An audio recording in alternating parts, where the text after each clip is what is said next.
We're going to be going live with Roberta, and it's going to be an amazing time. We're doing an interview talking about music, live performance, and shows, and the whole career of being a performer, a dancer, or even a producer, even if you're in the music business.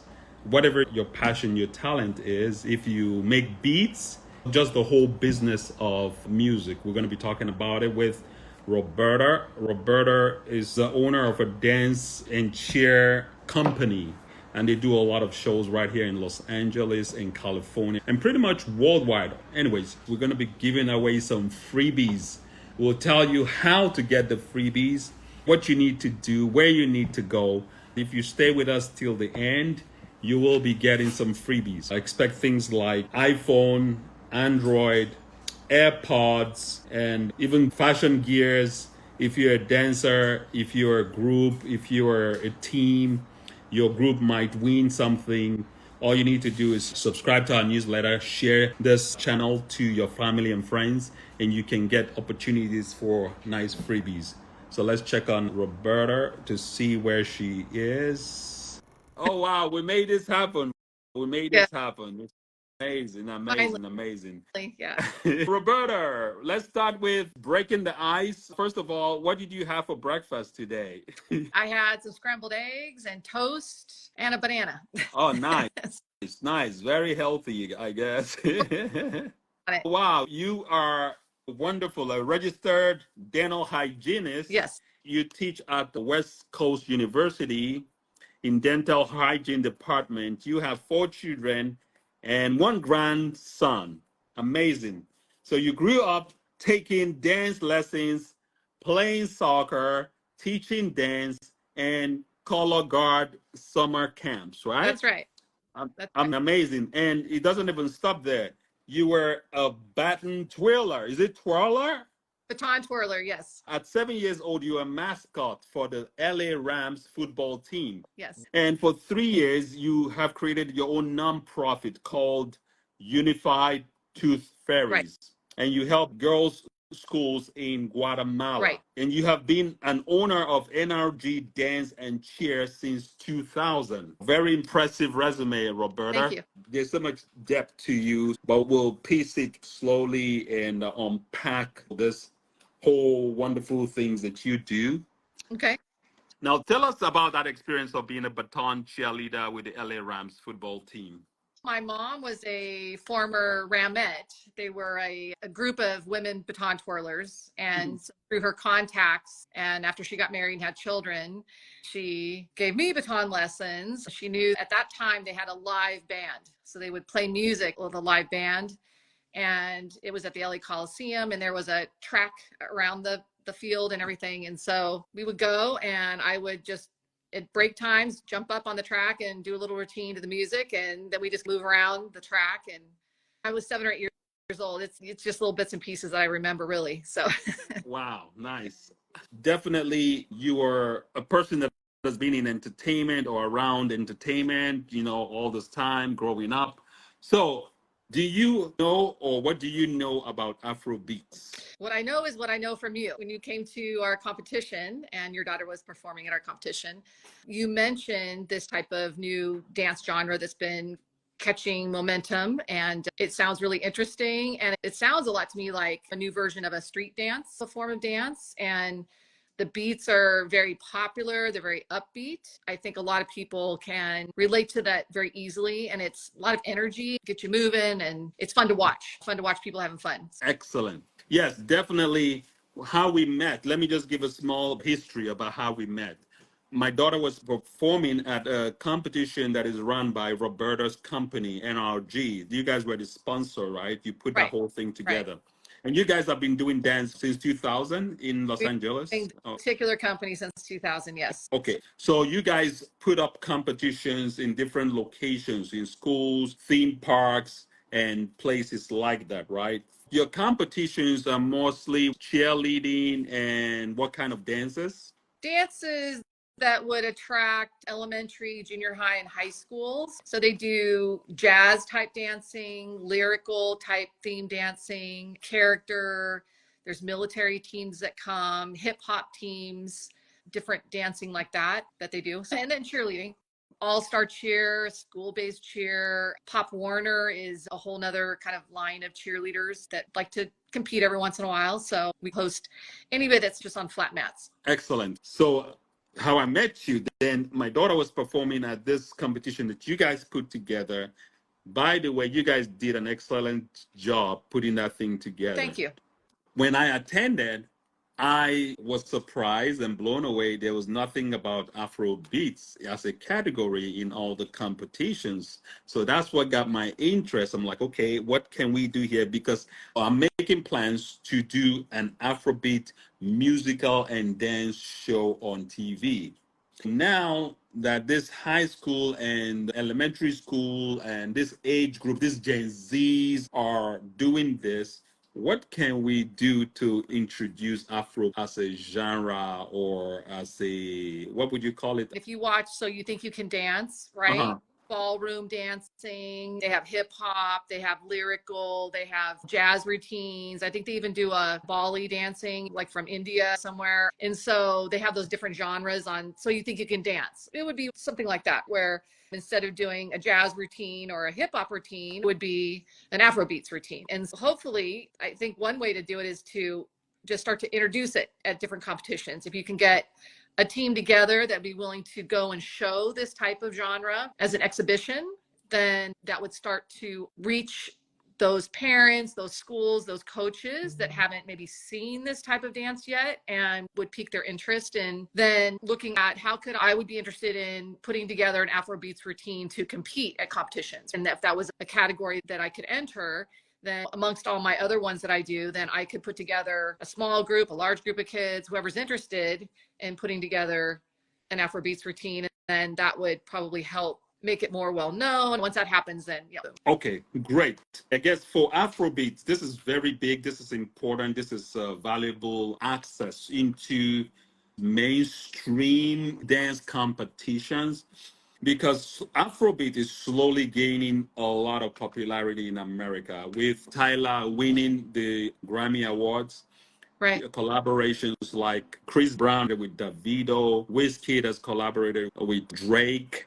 There's been a lot of big crossover collaborations that has helped the genre move forward, right? Let me just say, if you have a team or group of performance dancers and you are going to be in the LA area, we want to hear from you. Like Roberta said, we want to put out an exhibition team to showcase these Afrobeat dances in competition so we can slowly introduce them. So that's one way. And the other day when I met with you, I think you were saying something like we could do a workshop and a competition or workshop or something. We used to do workshops and competitions where one day you would do a competition, the next day it's a workshop. So it's just a fun way to learn something new. And so you would bring in somebody that has fun choreography or something that's interesting. In this case, it would people, hey, you want to learn how to dance like this. If you want to learn hip hop, you got to go take hip hop lessons, right? If I want to do the breaking, I have to do breaking kind of things. If I want to learn how to tap, I take tap lessons. So it would be similar to something like that. And it would just be a fun thing to do. And I think people would have a good time with that. We even talked about having like a street dance / Afrobeats competition, right? Where if there was enough interest, then you could do a half-day competition, maybe have it with a workshop or just by itself. Sometimes if you have it with maybe a weekend at Knott's Berry Farm or Disneyland or Magic Mountain, then you have a competition and then you can have fun in a theme park, right? And so it makes it a fun weekend too. Okay. Definitely, there's a lot of layers to this, and I see a lot of possibilities. One is we can either introduce it in the kind of competitions that you run, or we can do a solo one-off kind of trial introduction of a workshop and either exhibition or competition, like a 1 day or even a 2 day thing. Could be a 1 day workshop and dance, or 2 day workshop, then second day practice competition. Right. Okay. Thank you very much, because you have been doing this for a lot of years and have a lot of experience. We're going to tap into your wisdom of experience. But I want you to tell us, when is your next major event that you guys put up? When is it coming? Our next one will be in February of next year, so the first Saturday of February in 2025. And then in March, we're at Knott's Berry Farm that first Saturday of March. And what's fun about Knott's Berry Farm, a place like that, is that you're on a stage. And so there's lights, you're on a stage, you're performing to a great audience. And so it's a great venue to perform in. And so if there was a way to get exhibition groups ready for things like that, would be fun too, because then they could come to a theme park and do an exhibition, and people had questions about it, or coaches, they would be available maybe to talk to them too, have a little meet and greet session possibly to find out more about it. And I think that's a great way to get people involved also. Okay, great. This is a perfect segue to do this call to action. So if you're a team coach or you have a group or dance, you guys perform, you're good at Afrobeats,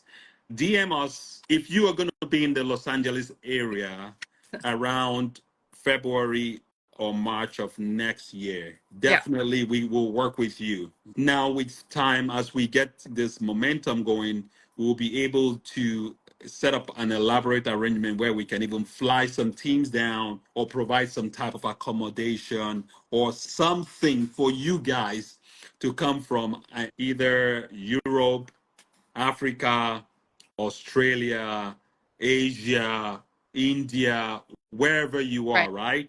Will make the possibility of you coming in as an international participant will make that possible. So for now, if you're local in Los Angeles, wonderful. If you're a team coach, DM us, tell us the name of your team, tell us how many people you have in your team. If you can put a dance routine together for February and March next year, we will definitely work with you. Roberta, go ahead. Just tell us about your last competition. How was it? It went really well. We were at Azusa Pacific University, and that's a very nice venue. It's very big, so lots of room for spectators, lots of room to move around, good sound system, good areas for teams to warm up before they perform. And it's a nice campus. The staff is very nice there. They attended to the bathrooms. That's always a problem, right? Oh, I need more toilet paper, all that kind of stuff. But it was never a problem there. And so it worked out really well, we felt. We had a lot of groups come, and a lot of our participants really liked the venue. So we're very excited to be going back there next year too. So wow. What age range or group normally participates in those? Normally it's like kindergarten through 12th grade. So we can have elementary groups, and we call them minis or mascots because they're little ones. They're third grade and under. And then you have your elementary age kids, your fourth, fifth, and sixth graders. And then you have junior high age kids, and then you have high school kids. And so depending on what you're talking about, cheer could be junior varsity, there's all-star teams, there's junior, senior. Cheer has a ton of different types of teams. They have show cheer, and some are non-tumbling, some are non-mounting, some are performance-based only, and they only do cheer. Then there's sideline cheer, and there's lots of different things with cheerleaders. And then you have dancers. And so they typically compete as a junior high age, or senior high would be your 9th, 10th, 11th, 12th graders. Your elementary age, we divide that up a little bit because the little ones, it's hard if you're in first grade to compete against a sixth grader. There's a kind of a big age gap and ability wise. So we try and keep the littler ones by themselves as little minis or youth or mascots. Yeah. Very nice. I guess the categories or the junior varsity and the middle age, and this is beautiful. But for people that are in other continents, even Africa, say from Africa, I don't know what junior high varsity means. Elementary age, you're probably going to be 5 or 6 years old through 12 years old. And then 13, 14-year-olds are in junior high, and then 15, 16, 17, 18-year-olds are in high school. Every once in a while, we get a college that's interested. It could be a junior college. It could be all-star kind of college age kids that are 19, 20, 21, 22, somewhere in there. And they would be in their own age category also, because they would have a much different experience and level than the rest of the kids. So that's the age groups that we're talking about. Excellent. Much better. And now I can relate to that. So I guess that's the heart of the Gen Zs. And by the way, the Gen Zs are the ones that is making the internet just make it so hot. Okay, part of what we do here, I think is educating and informing and pushing Afrobeat to the rest of the world. Sure. Afrobeat is something that is huge, humongous, and is catching a lot of attraction world over. For you now, let's say somebody is a very good dancer and they want to participate. What advice would you give them? Because you, as a dancer, you know what it takes you to get into your routine, to become the best at what you do. What advice would you give the young ones that are doing what they do to get better at what they do? If you join a team, that always helps. And there's lots of what we call recreational teams that would be not as expensive as far as taking lessons and things like that, or being part of the team. And then there's all-star type teams that are going to cost a little bit more depending on how competitive they are, what competitions they go to, what kind of uniforms they purchase. Mm-hmm. If they're already at a school, they might want to join the dance team or the cheerleading team. If it's at a junior high or high school, they can always take private lessons. Los Angeles is filled with dance studios, right? You can find almost any kind of ballet, tap, jazz, hip hop. Afrobeats is now being offered in some of these dance studios. That's a way that you can do drop-ins, they call them, I believe. You can still do that, where I just want to try the class out and see what it's like, and I pay a fee just to take a class. Or you say, I want to join for a month and see how it's going to go, and you take a couple of classes that way, and that will improve your skills. Being flexible, sometimes taking acrobatics is helpful, especially if you're younger, and learning how to do cartwheels and aerials and strengthening the core muscles and being very flexible through your back with when they do back bends and round offs and all that kind of stuff in gymnastics. And so cheerleaders, you got those flyers, the girls at the top that are the ones that they're popping in the air, and the ones that are at the top of the pyramid, right? They have to have a lot of core strength, a lot of stability, because not just the person at the bottom holding them, but they have to be able to balance up there. Mm-hmm. It just takes almost, I would say, you got to be doing it several days a week to really get the muscle memory there. Also, I think that, gosh, now with the internet and YouTube, and my kids are always, oh, hey, I need to do something on my car. Okay, I'm going to YouTube how to do that, right? You can certainly do that, I'm sure, with these different dance kind of genres. And I'm assuming that more of the Afrobeat things would be available on YouTube also. So I want to learn some basic moves. I could probably YouTube that, right? And maybe that's another way of getting the Afrobeats genre out there, is starting to put some things on YouTube where you could do basics kind of thing, right? Okay, excellent. So I just want to remind you guys, if you're just joining, Roberta is the owner and one of the founders of NRG Dance and Cheer. Mm-hmm. She's going to help me get Afrobeat on the grassroots level in California. And there's a lot to this lady, her humanitarian work that she does in Guatemala. She was just sharing ideas with me how they can do dance competitions and take it even to Japan and to different parts of the world. And we'll slowly get there, because what I shared with her was that Afrobeats come from the rural parts of Nigeria, Ajegunle. I was born in Ajegunle in Lagos, Nigeria, and it gladdens my heart to see that this music that comes from the ghettos of the world of Nigeria can affect the whole world on this level that it's doing right now. So it's exciting, and it's a very exciting thing. And part of me, my gratitude giving back, is to help people that don't have that much chance to be heard or seen, that have talent, they cannot really get the attention of people that can take them to the next level. So it would be a bridge, help to probably change a couple lives in the cause of things going on. You were talking about is Afrobeats, to be in some of these dance genres. Again, going back to So You Think You Can Dance, right? If you want to be in the ballroom dance and those people are learning those ballroom routines, the tango, the whatever, you have to have some serious dance training to do those, correct, right? To do them properly, right? Okay. And even on Dancing with the Stars, you take the movie star with the dancer, and how different, right? And trying to teach that person that doesn't really know so much about dance to get the dance. It's not easy, right? And so some people pick it up faster, some correct, people are slower.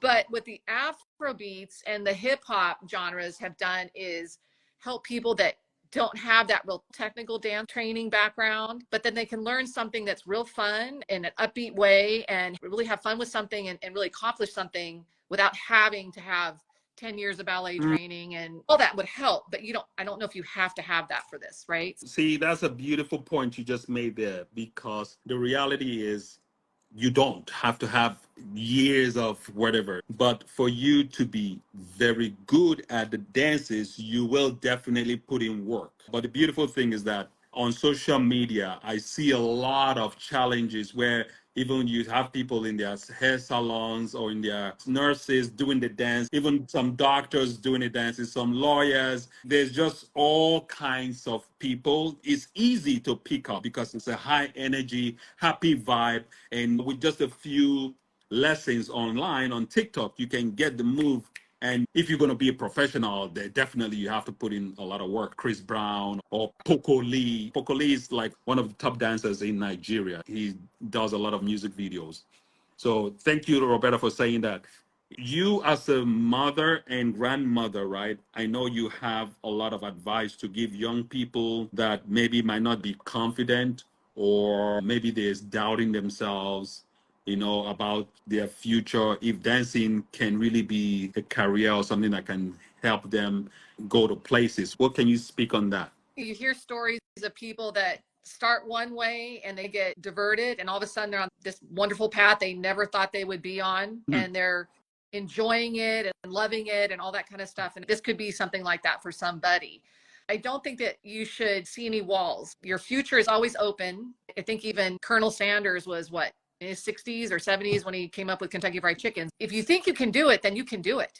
That mindset of, I'm just going to keep doing it, and yeah, I'm going to maybe trip a little bit on the way, but I'm going to get there. That's just the way life is. But I think for some of us that, oh, I can't do that, or if you have that kind of attitude, then you're probably not going to succeed. But if you have a dream, and who was it, Jewel, that was living in her car before she was found, and then she has this beautiful voice, but she was homeless. She was in a car, and her life changed. So you just never know what could happen or might happen if you have the right attitude in your own heart, if that's what you want to do.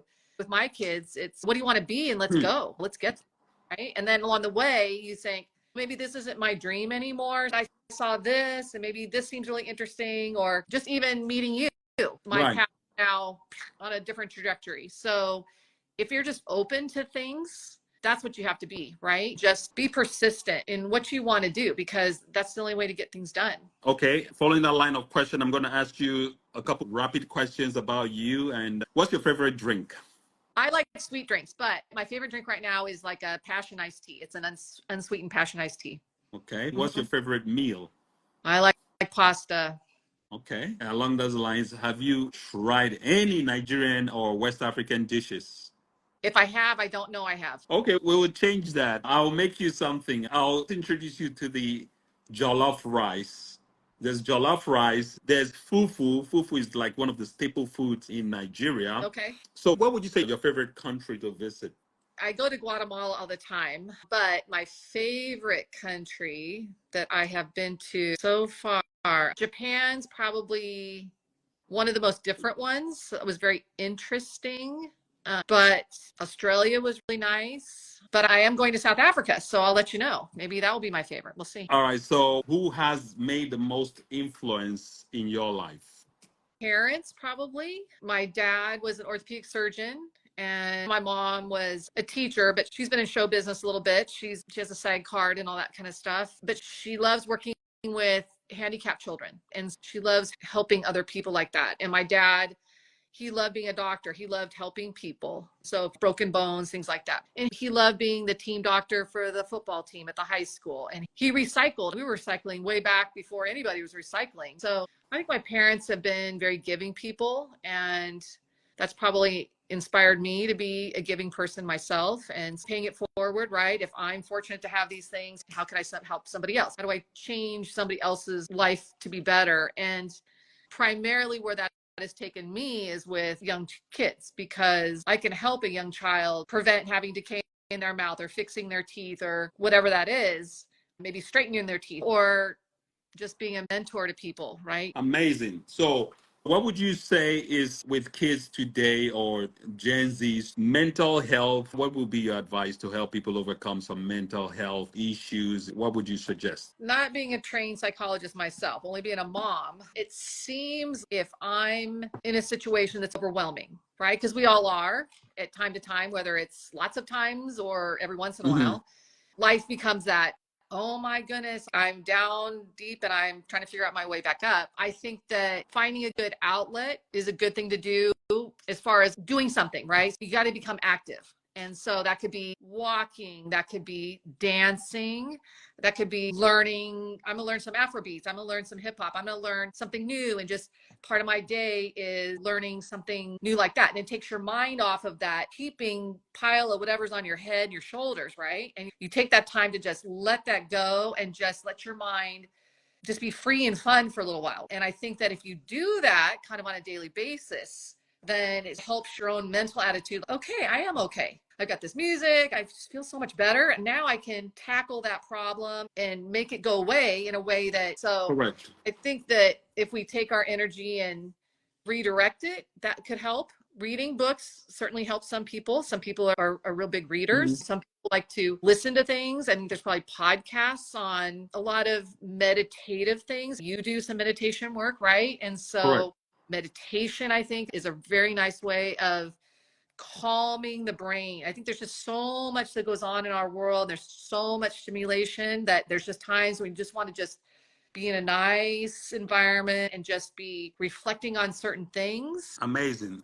Definitely, I'm a big practitioner of meditation, affirmation, reading books, listening to podcasts as a way of mental health or mindfulness. And I would suggest to people who need help or want an outlet or to learn more on how to balance your mental health, you can go to my bio. Is my meditation and affirmation channel is at Ike Still TV on Instagram. But I'll put the link on this Afro Groove channel after this talk. So you can just go to the bio, click on that link, and that link will take you to a lot of freebies on how you can get free affirmation and a guide and everything is going to help you. But anyways, Roberta, is there anything you want to share with us? Maybe your goals for the next 5 years? One of my goals is to take these girls that I'm helping in Guatemala. There's about 100 of them. And what I'm trying to see is if I can stop the decay process in their teeth. That's my goal, is to have kind of a cavity-free school down there. Another goal is to increase the number of people that come to our competitions at NRG Dance and Cheer. We'd love to see more cheer groups, more different dance groups, get this Afrobeats genre going and really expand that. We're looking forward to expanding those kinds of things. I'm looking forward to more grandchildren in the next 5 years. Looking forward to travel a little bit more. I love going to different places and seeing how other people live, right? What's their day look like? What do they eat? What do they do? It's just different types of people and different things. And I just think it's just so interesting to see all the differences and just how it all works. Excellent. Somebody was asking me what is the topic of today's conversation. Today's conversation is just introducing Afrobeats to a different crowd of people and how we can promote Afrobeats locally in Los Angeles, California. That's today's topic. Okay, so if you're in California locally and you want to perform, you want to get your group to be seen in LA, or you want to do an exhibition show for us, that will definitely put you on the top of people that we will be working with. We'll introduce everything as we go. TV show, the concept, this is all geared to give people a chance to be seen by people that matter in the industry of music and dance. Anyways, I think we've had a lot of value to give to people. Roberta, is there anything you want to touch on that I haven't mentioned before we close this? I don't think there's anything we haven't covered so far. If we do this again, we might think of some other points we want to make. But for now, I think it was a good introduction. Thank you. It's a great introduction. We'll touch base. I'll see when you're available. But Yes. people, we are creating a platform to help people take their dance career to the next level, give you a bigger platform to be seen. Right here on Instagram, we have over 81,000 followers. So this is a nice platform to begin Imagine if you show us your dance, we'll post it on here so our community will get to see you, what you do. And again, if you're going to be in the Los Angeles area in February or March of next year, we'll be more than happy to work with you to put you on the stage on Roberta's platform, NRG. And you can't go wrong if you work with us. You get to be seen by thousands of people. You never know. You only need one break in life sometimes to take your career to the next level. Right. So we want you to stay positive no matter how tough things are where you are, lack of money, lack of food, lack of resources. Look, you can connect with almost anybody, any part of the world. So focus on what you can give of value. And with this one, which is dance. If you can dance, if you can perform, if you can sing, if you can mix, a lot of people are doing stuff in the music genre. You can produce beats. You want to take your skill to the next level, send us your footage, DM us. We will give you at least a chance to be seen by people that matter. So thank you very much, Roberta. It's been a pleasure having you. I appreciate your participation. You've been a blessing to our platform. Thank you. Thank you for inviting me today. Thank you very much. All right, guys, I'm signing out. And the details of the competition will be here. But definitely today, right now, follow us, download our newsletter so you can be in our email list. And that's how we can pick and choose who gets 50% off of stuff today. Thank you. Thank you. Bye. Bye-bye.